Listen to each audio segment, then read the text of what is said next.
साल 1919 एक ऐसा समय जब जर्मन के ऊपर एक बहुत बड़ा चुनौती बन के आया। जर्मन के लोगों को आने वाले दिन में बहुत सहना था। ये चुनौती तब खड़ा हुआ जब जर्मन ने पहले विश्व युद्ध में खुद को फ्रांस के आगे सरेंडर किया। सरेंडर करने के बाद जर्मनी के ऊपर फ्रांस के साथ जंग छेड़ने का और फ्रांस के इंफ्रास्ट्रक्चर को तबाह करने के आरोप में ब्रिटेन फ्रांस जैसे देश ने जर्मन को जंग में किए गए नुकसान की भरपाई करने में मजबूर कर दिया। जर्मनी को आने वाले समय में फ्रांस को अपनी जमीन के कुछ हिस्से और जितने भी फ्रांस जर्मनी के सीमा रेखा पर है वो सौंपना था। जर्मन ये चुनौती में खुद को हारा चुका था। अब ये मान लीजिए कि जर्मन पूरी तरह से टूट चुका था विश्व के अर्थनैतिक व्यवस्था से। लेकिन इस मुश्किल घड़ी में जर्मन में कुछ अलग ही हो रहा था। राजनीतिक समता की लड़ाई में कम्युनिस्ट पार्टी जर्मनी में अपना दबदबा बना रहा था, लेकिन उसी समय और एक ऐसा पार्टी था जो जर्मनी को एक ऐसे मुकाम पे पहुंचाएगा ये किसी ने भी सोचा ही नहीं था। सरेंडर किए हुए जर्मन के सिपाही अब किसी काम के नहीं रहे और इन्हीं में से एक था जो आगे जाके जर्मन पर राज करेगा। और आज के इस वीडियो का मूल विषय यही है, वे कैसे राजनीतिक क्षमता पर आया और कैसे एक तानाशाह बन गया। 20 अप्रैल 1879 में एडोल्फ हिटलर का जन्म एक ऑस्ट्रिया के शहर में हुआ था। एडोल्फ हिटलर अपनी निजी जिंदगी में एक कलाकार और एक सिपाही के रूप से ये पहले विश्व युद्ध के दौरान थे। 1919 में जब पहले विश्व युद्ध में जर्मनी ने सरेंडर किया, ये बात से हिटलर बिल्कुल अनजान थे, क्योंकि फ्रांस के अचानक हमले से जिसने रासायनिक हथियार का इस्तेमाल किया था, उसी के दौरान हिटलर समेत उसके साथी थोड़े दिन के लिए अंधे हो गए थे। इसी दौरान उनको म्यूनिच के एक मिलिट्री हॉस्पिटल में भर्ती किया गया। हॉस्पिटल में रहने के बाद उनको पता चला कि जर्मन अभी सरेंडर कर चुका है और इसी समय जर्मनी के ऊपर कर्ज और राजनीतिक मुद्दे को मद्देनजर रखते हुए हिटलर के भी राजनीतिक विचारधारा आना शुरू हो गया। उसी साल जब जर्मनी ने सरेंडर किया था, हिटलर ने खुद को जर्मन वर्कर पार्टी में शामिल कर लिया। हिटलर अपनी सोच धारा को जब पार्टी के लोगों को बताते थे, वे लोग बहुत प्रसन्न हो जाते थे। इसी दौरान हिटलर को एक मौका दिया गया। एक बड़े सभा पर हिटलर को मौका दिया गया जहां पे 100-200 के आसपास भाषण सुनने मौजूद थे। उस समय हिटलर थोड़ा नर्वस हुआ था और लोगों ने भी भाषण के पहले चरण में हिटलर, जो कि एक नया चेहरा है, भाषण में नज़रअंदाज किया था। लेकिन हिटलर आसानी से हार मानने वाले में से नहीं थे। वो अपने आप को संभाला और एक ऐसा तगड़ा भाषण दिया जो पूरी सभा को हिलाकर रख दिया।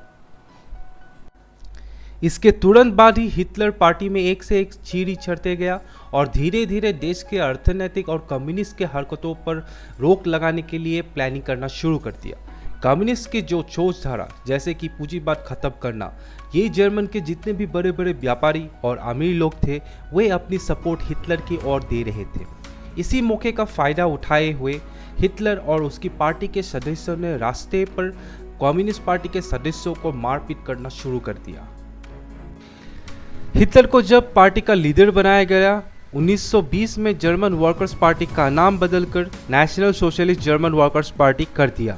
हिटलर और उसकी पार्टी पहले चरण में तो विद्रोह करके राजनीतिक क्षमता में आना चाहते थे, लेकिन ये विद्रोह विचारधारा इस पार्टी को बहुत नुकसानदायक हुआ, क्योंकि 1923 में जब हिटलर और 2000 सदस्य मिलकर बावरिया नाम के एक शहर में विद्रोह का प्रदर्शन किया था, जिसमें पॉल वॉन हिंडनबर्ग तब के राष्ट्रपति ने गोली मारने का हुक्म दिया। इस घटना में पुलिस के 4 जवान, हिटलर और उसकी पार्टी के कुछ सदस्यों ने जान गंवाई। इसके तुरंत बाद ही हिटलर को हिरासत में ले लिया गया और हिटलर को विद्रोह करने के जुर्म में फांसी की सजा होने वाली थी। लेकिन जर्मन कोर्ट का ये फैसला हिटलर ने बदल के रख दिया था। जब हिटलर को कोर्ट में पेश किया, वे कटघरे में खड़े होकर जवाब दिए विद्रोह के वजह और जर्मन वासियों के लिए प्यार, देशभक्ति जैसे भाषण जोड़ दिए। एक तरफ से देखा जाए तो ये विद्रोह की घटना हिटलर को पूरे जर्मनी पर चर्चा का विषय बना दिया। अखबार के फ्रंट पेज पर एडोल्फ हिटलर की ये घटना पूरे जर्मनी में चर्चा होने लगा। विद्रोह से पहले हिटलर सिर्फ अपनी सदस्यों और जर्मनी के कुछ ही प्रांतों पर पहचानते थे और ये हिटलर का प्री प्लान साजिश था, जिसके दौरान पूरे जर्मनी में उसका नाम और अपनी पार्टी को पॉपुलर करना। हिटलर को 5 साल की सजा दी गई और एक अच्छे सुविधा जेल पर रखा गया, जहां पर एक टाइपराइटर दिया गया था जिसके मदद से उन्होंने अपनी एक किताब लिखी जिसका नाम था माइन काम्फ यानी कि माई स्ट्रगल। हिटलर जानता था कि लोगों को कैसे आकर्षित करे अपने पार्टी की ओर।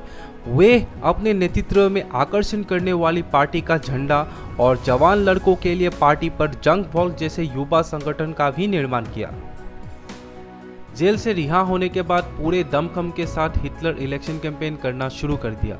लोगों को क्षमता में रहने वाली सरकार के खिलाफ और जर्मन में जितने भी यहूदी थे उनके खिलाफ भड़काने वाली भाषण देके हिटलर अपनी सपोर्ट बढ़ा रहा था और धीरे धीरे हिटलर जर्मन के लोगों के ऊपर एक मसीहा के रूप से नवाजा गया।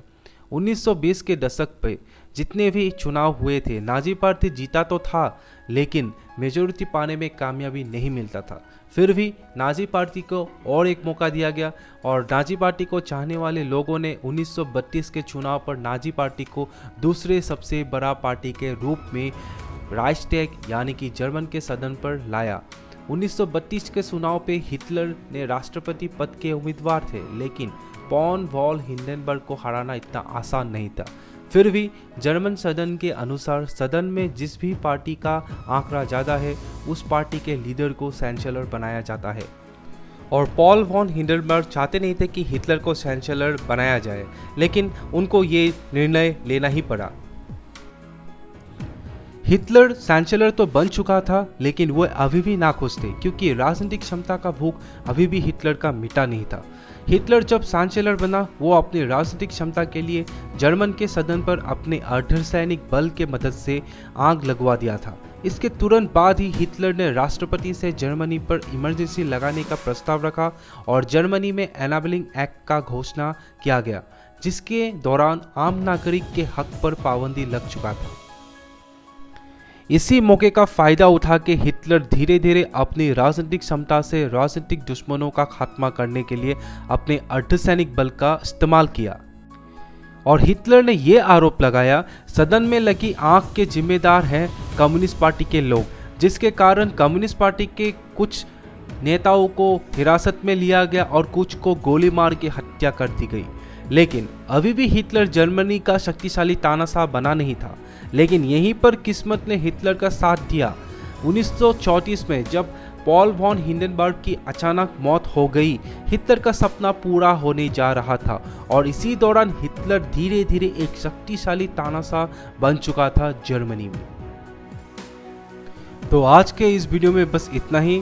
अगले भाग के साथ मैं फिर से आपका ये ज्ञानेसर जर्मन के और कुछ दूसरे विश्व युद्ध के नए नए किस्से सुनाने में फिर से आऊँगा। तब तक के लिए नमस्कार।